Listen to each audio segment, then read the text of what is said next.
My name is Eileen Sametz. I'm a former Davis Planning Commissioner, and I also served on the General Plan Update and the subsequent Housing Element Steering Committee.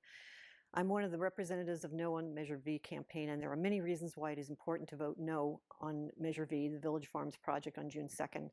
20 years ago, in 2005, a very similar version of this project was proposed called Covell Village. It was voted down 60-40 by Davis voters for many reasons, which are the same reasons to vote no on Village Farms, which has even more problems.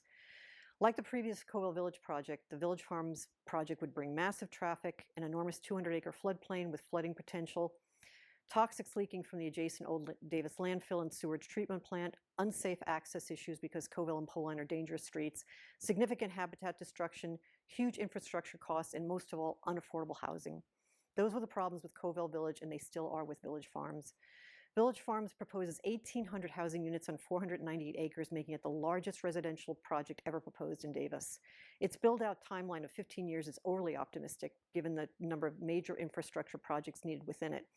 It's located at Covell Boulevard and Poline Road, one of the most heavily impacted intersections in Davis. But Village Farms would bring level of service F traffic, cut through traffic through many neighborhoods, and more than 15,000 additional car trips per day. That's an underestimation because the EIR assumes that a significant number of residents would be using public transit and walking and biking daily, which is unrealistic.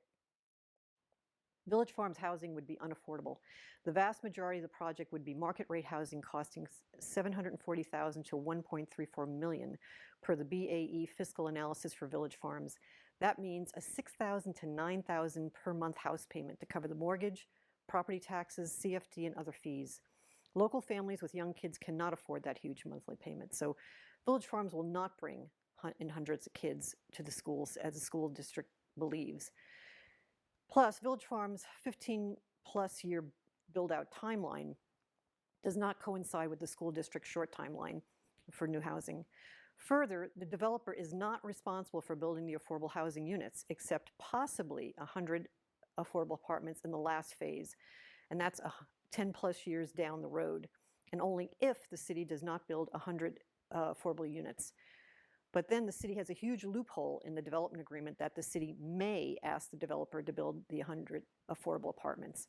Since this is the last phase of the project, the developer could simply walk away from building these affordable apartments.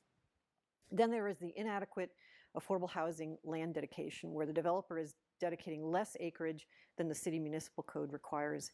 In short, Village Farms housing would be unaffordable, and its affordable housing plan is seriously inadequate. The city would very likely wind up with no affordable units being built at all. Village Farms has a 200-acre FEMA Hazard Zone A floodplain, the worst category, requiring 1 million cubic yards of soil or 100,000 truckloads to try to raise the floodplain level to build housing on it. It also has toxics leaking from the adjacent unlined Old City landfill and burn dump, as well as its sewage treatment plant, including the carcinogenic PFAS forever chemicals and other contaminants. There are also soil toxics, including elevated levels of neurotoxic toxaphene and lead on the Heritage Oak Park site where the children would play.